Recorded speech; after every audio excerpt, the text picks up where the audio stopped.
High, this is ওয়ালি। তো আজকে আমরা ঢাকা বোর্ড 26-এর জেনারেল ম্যাথের এই সৃজনশীলটি সমাধান করব। তো এইটার বলা হয়েছে 5 সেন্টিমিটার বাহু বিশিষ্ট বর্গের অন্তর্বৃত্ত অঙ্কন করো, অঙ্কনের চিত্র আবশ্যক। এইটা প্রশ্নে চিত্র অঙ্কনের বিবরণ বলা হয়েছে, এইটা আমি বুঝতে পারছি না। যদি বিবরণ চায় তাহলে আপনারা এই যে বিবরণটা দিবেন, আর যদি চিত্র চায় আমি এখন এই যে বিবরণটি ফলো করে চিত্রটি এঁকে দিব, আপনারা শুধু চিত্রটি আঁকবেন। প্রথমে আমরা যে কোনো একটি রশ্মি এফ নিব। তো যে কোনো একটি রশ্মি আমরা নিব এফ নেই। এফ থেকে বর্গের বাহু এ এর সমান করে এ বি অংশ কেটে নেই। এই যে বর্গের বাহু 5 সেন্টিমিটার দেওয়া আছে, 5 সেন্টিমিটার দেওয়া আছে, এইটার সমান করে আমরা এ বি কেটে নিব। এ বি আমরা কেটে নিব। এ বিন্দুতে একটি লম্ব এই আঁকি। এখন এ বিন্দুতে একটি লম্ব, এই যে 90 ডিগ্রি একটি কোণ আঁকবো। লম্ব তো আমরা আঁকতে পারি এইভাবে। এটা কম্পাস দিয়ে আমরা আঁকবো। তো এটা হলো গিয়ে একটি লম্ব, এই একটি লম্ব, এটার নামকরণ আমরা করব এই। এইটা এ, এইটা ই।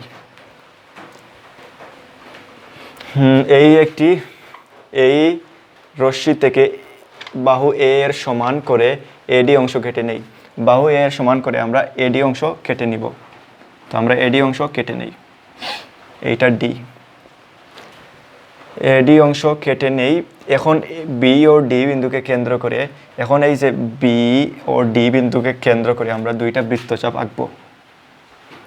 এইখানে একটা বৃত্তচাপ, এইটা সমান করে এখানে একটা বৃত্তচাপ, এটা হবে গিয়ে সি। বি ও ডি বিন্দুকে কেন্দ্র করে কোণ বি এ ডি এর ভেতরে দুটি বৃত্তচাপ আঁকি। এই যে এইটার ভিতরে আমরা দুটা বৃত্তচাপ আঁকলাম। বৃত্তচাপ দুটি পরস্পর সি বিন্দুতে ছেদ করে বিও সি ডিও সি যোগ করি। বিও সি এবং ডিও সি যোগ করি। ডিওসি যোগ করি, ফলে এ বি সি ডি উদ্দিষ্ট বর্গটি তৈরি হলো।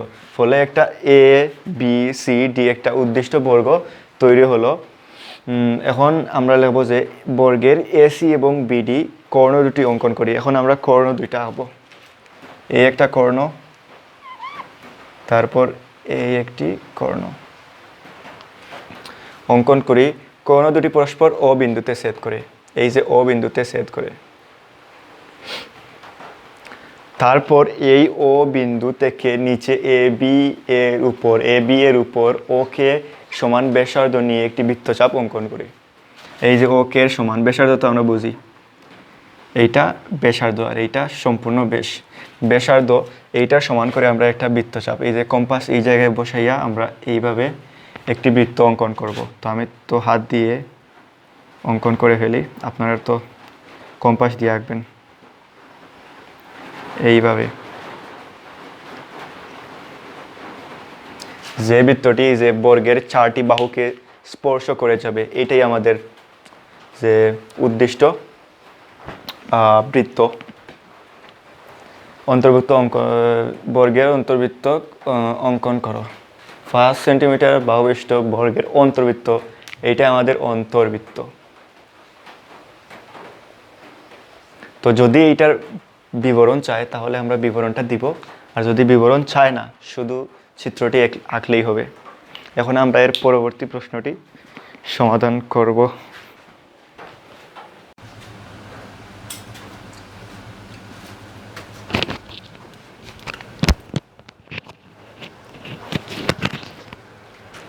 হ্যালো। তো এখন আমরা এর পরবর্তী প্রশ্নটি সমাধান করব। সো এর আগের যে ক নাম্বার প্রশ্নটি আমরা সমাধান করেছিলাম, সেইটাতে আমাদের যে বিবরণটুকু লাগবে না, শুধু চিত্র লাগবে। আমরা যে চিত্রটি বুঝিয়ে দিয়েছি সেইটা লিখবেন, বিবরণটি লাগবে না। তো এইটাতে বলা হয়েছে ত্রিভুজটি অঙ্কন করো, অঙ্কনের চিহ্ন বিবরণ আবশ্যক। এইটাতে বিবরণ লাগবে। তো উদ্দীপকে কি বলা হয়েছে, একটি ত্রিভুজের ভূমি সংলগ্ন দুইটি কোণ 50 ডিগ্রি ও 60 ডিগ্রি এবং এর পরিসীমা পি ইকুয়াল 12 সেন্টিমিটার। পরিসীমা পি ইকুয়াল 12 সেন্টিমিটার। এখন আমাদের ত্রিভুজটি অঙ্কন করতে হবে। সো আমি বিবরণটুকু লিখে দিয়েছি, আপনাদের চিত্রটি বুঝিয়ে দিব। বিবরণ আপনারা এইখান থেকে লিখে নেবেন। প্রথমে আমরা বিশেষ নির্বাচন দিব, তারপর একটি ত্রিভুজের ভূমি সংলগ্ন দুটি কোণ এক্স দেওয়া আছে 50 এবং ওয়াই আমরা ধরে নিয়েছি এক্স ও ওয়াই 60 ডিগ্রি এবং পরিসীমা পি ইকুয়াল 12 দেওয়া আছে। ত্রিভুজটি অঙ্কন করতে হবে। ত্রিভুজটি অঙ্কন করতে হবে। অঙ্কনের বিবরণ। এখন যে কোনো একটি লম্বা রাশি পি নেই। এখন আমরা যে কোনো একটি লম্বা রাশি, আমি এই যে বিবরণের সাথে সাথে চিত্রটি এঁকে নিব। এইটা দিয়ে লিখি তো চিত্রটি সুন্দর হবে। আমরা যে কোনো একটু রশিকে টেনে নেই। এখানে না, এটা দিয়ে হবে না, আমরা হাত দিয়েই এঁকে নেই। প্রথমে আমাদের কি করতে হবে, যে কোনো একটি লম্বা রশি পি নিতে হবে। যে কোনো একটি লম্বা রশি,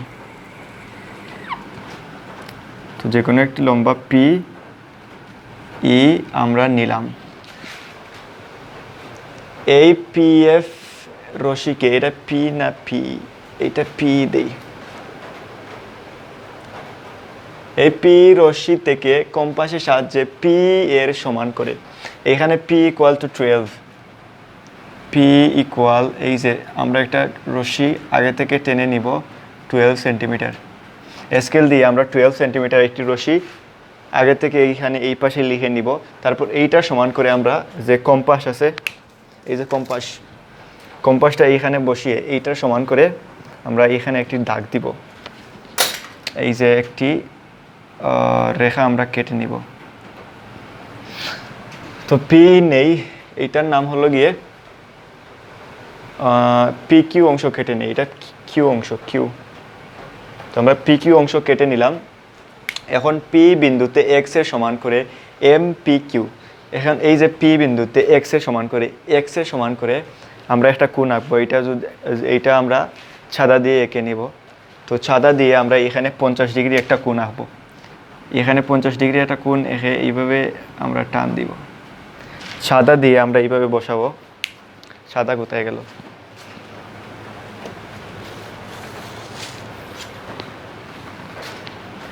এই যে চাঁদা আছে, চাঁদাটি আমরা এখানে বসিয়ে 50 ডিগ্রি একটি কোণ আঁকবো।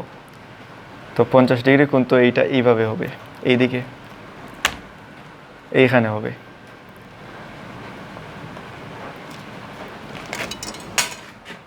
তো 50 ডিগ্রি একটি কোণ আমরা এঁকে নিব। তো 50 ডিগ্রি একটি কোণ, তারপর এখানে আমরা যে এটার নামকরণ আমরা কি দিব, এম পি কিউ। এইটা হবে গিয়ে এম, এটার আমরা দিলাম এম।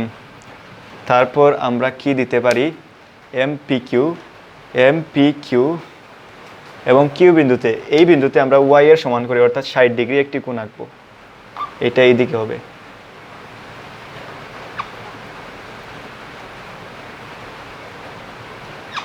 তো 60 ডিগ্রি একটি কোণ আঁকবো। চিত্রটি সুন্দর হচ্ছে না। তারপর এটার নাম হবে কি, এন কিউ পি, এন, এটা আমরা এন দিই। এইটা হবে গিয়ে এম, এইটা এন। মার্কারের খালি তো শেষ হয়ে গেল, আমি মার্কারের খালি একটু বয়ে নেই।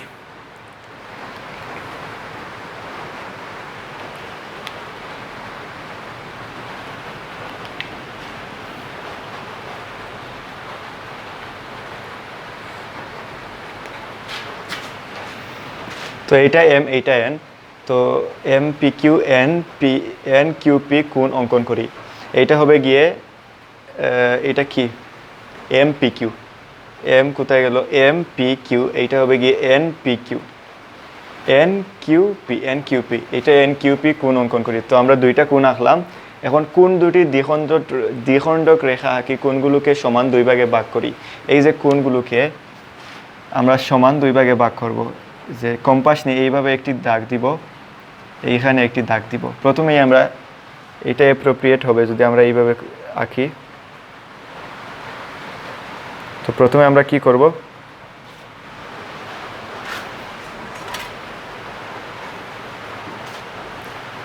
প্রথমে আমরা কম্পাস দিয়ে এই যে কম্পাস দিয়ে এই যে সমান করে এটার যদি আমরা এটার যে একটু ছোটো বড় করি তাহলে হবে না, এইভাবে একটা। এখন এইটার সমান করে এখানে একটি দেব টান, এইখানে একটি, এই যে এইটার সমান করে এখানে একটি টান দিব, এইখানে একটি টান দিব। তো এটা হবে এইভাবে। আবার এইটার সমান করে এখানে একটি টান, এখানে একটি টান, এইটা এই দিকে যাবে। তো আমরা টান দিলাম। এখন এইটার নাম আমরা দিতে পারি এ। ভাগ করি, ফলে পি কোণটি অর্ধেক হয় এবং কিউ কোণটি অর্ধেক হবে। এই দ্বিখণ্ডক রেখা দুটি পরস্পর এ বিন্দুতে ছেদ করে। এবার উপরের এ বিন্দুতে বাম পাশের এ পি কিউ, উপরের এ বিন্দুতে বাম পাশের এ পি এর সমান করে নিচের দিকে পি এ ভি, বাম পাশের যে এ পি কিউ, এই যে এ পি কিউ এইটার সমান করে। এইটা তো কত ডিগ্রি হয়ে গেল, প্রথমে এইটা ছিল 50, এখন হয়ে গিয়েছে 25 ডিগ্রি, এইটা হয়ে গেছে 25 ডিগ্রি, এইটা ছিল 60, এইটা হয়ে গিয়েছে 30 ডিগ্রি। এই 25 ডিগ্রি সমান করে আমরা প্রথমে দিব এইভাবে একটি টান দিব এইখানে। এখন কম্পাস কোথায় গেল, এই যে এইটা, এইভাবে না দিয়ে আমরা যদি ডিরেক্টলি ছাদা দিয়ে বসাই তাহলেই ভালো হবে। আমরা ছাদা দিয়ে বসিয়ে দিব। এইখানে একটি 25 ডিগ্রি কোণ আঁকবো এইখানে এইভাবে। তারপর এখানে আমরা 30 ডিগ্রি কোণ আঁকবো। এই যে এখানে বলা হয়েছে পি এ ভি কোণ আঁকি। একইভাবে এ বিন্দুতে ডান পাশের এ কিউ পি এর সমান করে নিচের দিকে কিউ এ সি কোণ আঁকি। এই যে কিউ এ সি, এটা হবে গিয়ে সি, এইটা বি।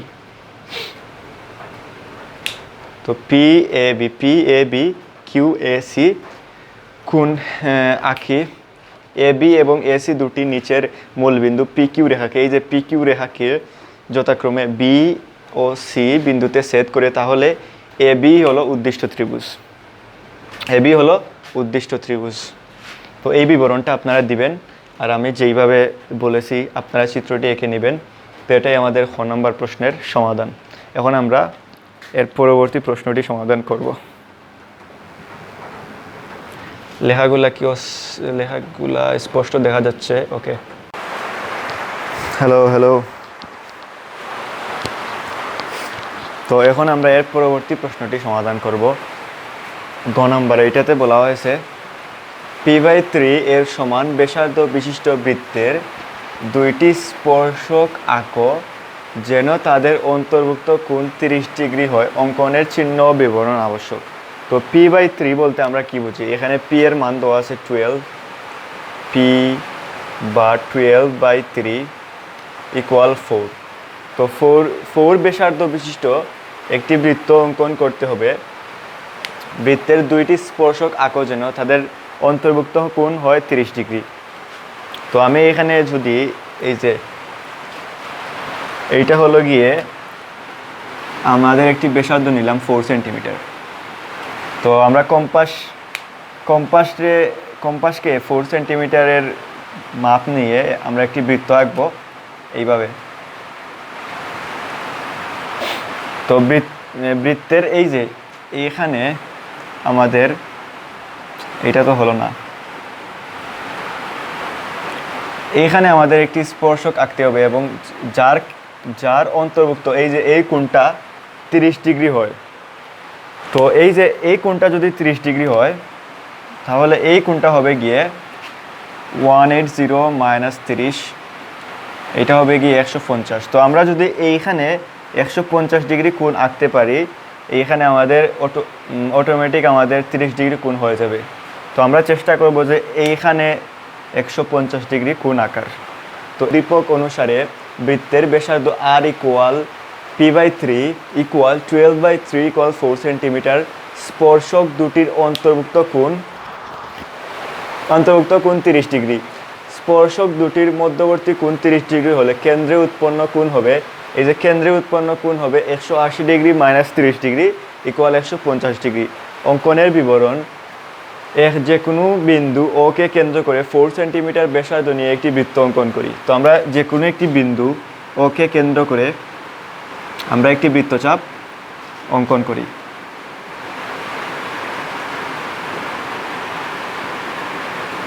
বৃত্তচাপ আমরা অঙ্কন করলাম,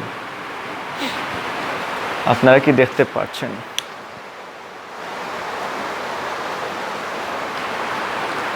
তো আমরা বৃত্তচাপটি অঙ্কন করলাম। তারপর বলা হয়েছে বৃত্তের একটি ব্যাসার্ধ ও এ আঁকি। এখন এই যে এখানে আমরা একটা ব্যাসার্ধ আঁকবো, এইটা তো ও, ব্যাসার্ধ আঁকবো, এইটাকে আমরা দিব এ। এখন কি বলা হয়েছে? ব্যাসার্ধ ও এ আঁকে, ও বিন্দুতে ও এর রেখাংশের সাথে এ ও বি ইকুয়াল। এখন এই যে ছাদা আছে, ছাদা কোথায় গেল?